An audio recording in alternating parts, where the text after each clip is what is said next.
रूपदास विठलेश्वर। अब रूपदास विठलेश्वर आत्मज्ञान कराने में समर्थ नहीं थे, तो क्या धर्मदास साहब ने कभी गुरु की निंदा की क्या? सही बताना। आप प्राइमरी में भी पढ़े होंगे, उन्होंने कहा खा गा ABCD सिखाया, तो क्या उनकी आप निंदा करेंगे क्योंकि आपको प्रोफेसर कोई कॉलेज के विश्वविद्यालय के प्रोफेसर गुरु मिल गए? इसलिए गुरु को तजे भजे जो आना, सतगुरु का वचन नहीं है, कबीर सागर का अंश है गुरु में।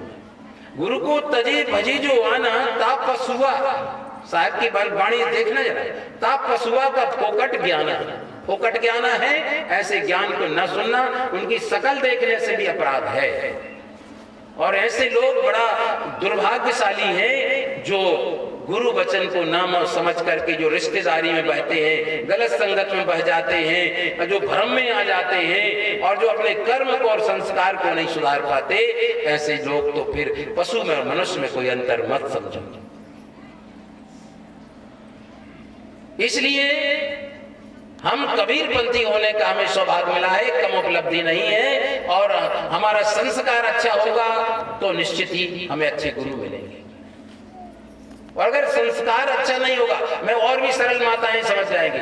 आपके घर में दूध होता है ना, कोई किसी के यहाँ गाय होगी, अब बर्तन मांजा नहीं, बर्तन खट्टा भी और कैसा भी है पुराना, उसमें डाल देना, साफ दूध डाल देना, वो भी फट जाएगा। घी, शुद्ध घी रख देना, वो भी महीना 15 दिन में खराब, उसमें गंध आने लगेगी। पहले पात्र अच्छा हो तब कीमती वस्तु ठहरेगी। तो पहले पात्रता अच्छी आनी चाहिए। कबीरपंथी का गौरव पर रहनी, गहनी, खानी, बानी सबको पहले शुद्ध रखो। और इसीलिए भ्रमित मलिन विषय रहते हो तो सांस से भागते हो, झूठ के पीछे जाते हो, 12 पंथों के चक्कर में पड़ते हो। ये 4 दिन के संप्रदायों में नई नई उनमें जाकर तुम उसमें आकर्षण में पड़ जाते हो। इसलिए गुरु भक्ति में मजबूत बनो, खान पान रहने में मजबूत बनो, आदर्श परिवार बनाओ। धन दौलत सोना चांदी से बड़ी संपत्ति आपके बच्चे हैं। बच्चों को बेटा आरती में खड़े करो, हाथ जोड़कर चलो आरती उतारो, उनको देने की आदत सिखाओ, लेने ही लेना नहीं, उनके हाथ से भेंटबंदी साधु संत उनके बच्चों के हाथ से दिलाओ। हमें देने की भी आदत सिखाना है उनको। बेटा दो, इनको वस्त्र भेंट करो, इनको करो आगे उनको देने का। देश हमें देता है सब कुछ, हम भी तो कुछ देना सीखें। और देता है वही देवता है। संत महात्मा देने के लिए आए, 100% उनको क्या दोगे? इसलिए देने की आदत भी सिखाना है, बच्चों को संस्कार सिखाएं, उनको साखी शब्द रटाएं। अभी छोटी सी नन्ही सी गुड़िया ने कितना निर्भीकता पूर्वक साखी शब्द सुनाए। ऐसे संस्कार बच्चों को दें और आदर्श परिवार बने। और कर्म हम ऐसा करें कि हमें फिर से जन्म लेना। और अंत में एक जजमेंट रह गया, कोई गीता ने नहीं कर पाया कि कहीं नहीं लिखा कि कर्म से ऊपर भी आवागमन से मिट सकता, कर्म के बंधन से छूट सकते। उपनिषदों में नहीं है, केवल कर्म का फल भोगना पड़ेगा, एक सब में कहा है। लेकिन केवल आपके घर में एक उपाय बताया है कि कर्म की रेख को मेघ मारने का उपाय बंदी छोड़ कबीर साहब। उकाई से घूस देकर नहीं, निरंजन के यहाँ घूस नहीं चलेगी कि बुरे कर्मों के बदले घूस दे दो, सोना चांदी 1-8 किलो को सोना ले जाएंगे तो दे देंगे तो निरंजन की जाल से बच जाएंगे। तो एक हमारे घर में समाधान है इसका, और कहीं समाधान बता देना कहीं नहीं है। वेदांत में भी हमने पढ़ा है, वेदांत में भी समाधान है। एक हमारे कर्म के बंधन से छूटना है तो ज्ञान कर ज्ञान की गेंद कर, खेल चौगान माही, खलक का भरमना, खलक माने संसार, खलक का भरमना छोड़ दे बाल का, आए जो भेष भगवंत माही, भेष भगवान की शेष महिमा करे, शेष के शीश पर ध्यान धारी, काम दलजीत के क्रोध को मार के गगन की गुफा में मदन छारी, कहे कबीर कोई संत जन जौहरी, कर्म की रेख पर मेघ, कर्म की रेख को भी मेघ मारने का एक सच्चा गुरु भक्त ज्ञान प्राप्त कर लेता है, आत्मज्ञानी बन जाता है। कबीर साहब के घर में ज्ञान की बात होती तो ज्ञान का मतलब दुनिया का ज्ञान नहीं, आर्ट कॉमर्स का ज्ञान नहीं, बायो का ज्ञान नहीं, फिजिक्स केमिस्ट्री का ज्ञान नहीं, भूगोल ज्ञान, खगोल ज्ञान, त्वचा ज्ञान, शूद्र ज्ञान, एक सब पोकट ज्ञान, रोटी ज्ञान, भूसा ज्ञान, मृत्यु के एक झटके में समझ जाना। कबीर साहब ज्ञान की परिभाषा करते, ज्ञान वही जो आत्म सूझे और ज्ञान कुछ नहीं। इसलिए आत्मज्ञान होने पर ही तुम्हारा जन्म देने वाली वासनाएं को समाप्त होगी, कर्म का फल माफ होगा, कर्म का फल माफ होगा, तभी आवागमन मिट पाएगा और हम कर्म के बंधन से ऊपर उठ पाएंगे। चलती चाकी देख के दिया कबीर ने रोए, दोई पाटन के बीच में सावत बचाना कोई।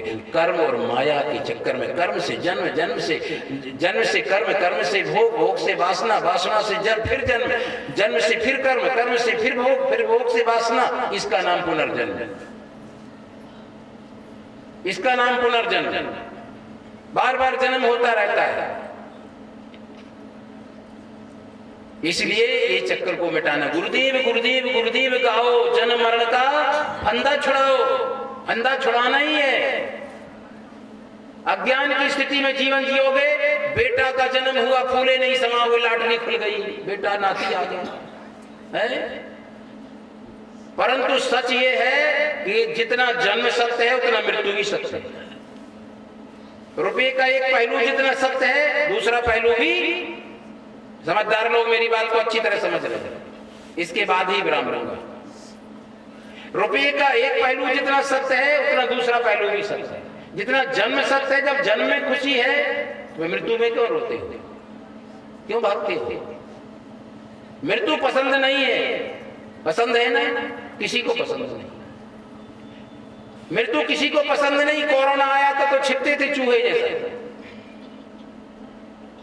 मृत्यु किसी को पसंद नहीं। सबसे पूछा जाए कि मृत्यु चाहिए क्या? मृत्यु जब पसंद नहीं तो जन्म भी नहीं होने देना चाहिए। समझदारी यही है। और अगर शरीर हुआ, भूख लगेगी, गर्मी लगेगी, प्यास लगेगी, वासना सताएगी, फिर माया सताएगी, बुढ़ापा आएगा, फिर मृत्यु होगी, इसको रोक नहीं पाएगा। तो इसलिए जन्म मरण का फंदा ही छुड़ा दो, ये विवेक कहता है। इसलिए सबसे ज्यादा आवश्यकता हुई मोक्ष की। मोक्ष ही जरूरी है। शंकराचार्य भी कह गए, भोगायतनम शरीरम पंचदशी में, भोगायतनम शरीरम। शरीर रहेगा तो बार बार भोग भोगना पड़ेगा। पूर्व के भोग को तो हम दुख सुख करके निपटा लेंगे, लेकिन अब जो कर्म कर रहे हो उसके लिए क्या करोगे? उसको भी तो भोगने के फिर जन्म धारण करना है। भोगायतनम शरीरम। इसलिए न रहे बांस न बजे, कच्चा शरीर ही नहीं पहनेंगे तो फिर दुख तो छू भी नहीं पाएगा। सारे दुखों की खानी ये कच्चा शरीर। तो कच्चे शरीर को पहन के कोई तंदर सुखिया, कोई न देखा जो देखा सो दुखिया। उदय अस्त की बात कहत हो, सबका किया विवेका। जोगी दुखिया जंगम दुखिया, तपसी को दुख दूना। आशा तृष्णा सब घट व्यापे, कोई महल नहीं सुना। सांच कहूं तो सब जग खीजे, झूठ कहा नहीं जाई। ब्रह्मा विष्णु महेश्वर दुखिया, जिन्हें राह चलाई। कोई सुखी नहीं, कोई तन सुखी, कोई धन सुखी, कोई तन सुखी, कोई मन दुखी, कोई तन दुखी, कोई मन दुखी, कोई धन बिन फिरत उदास। और थोड़े थोड़े सभी दुखी, एक सुखी गुरु का दास। जो सदगुरु का दास बना है, जिसने ज्ञान प्राप्त किया है, वही 84 के चक्कर को दूर होता है, बाहर होता है। जो किला से लग रहे बालनामा का कल सुन रहे थे ना, ये संतों के इशारे हैं। जो समझ जाए वो समझदार, वो मनुष्य। नहीं तो सकल मनुष्य की मिल गई अकल, पशु की रह गई तो क्या? जो सत्संग में नहीं आया तो पशु की अकल मिल गई।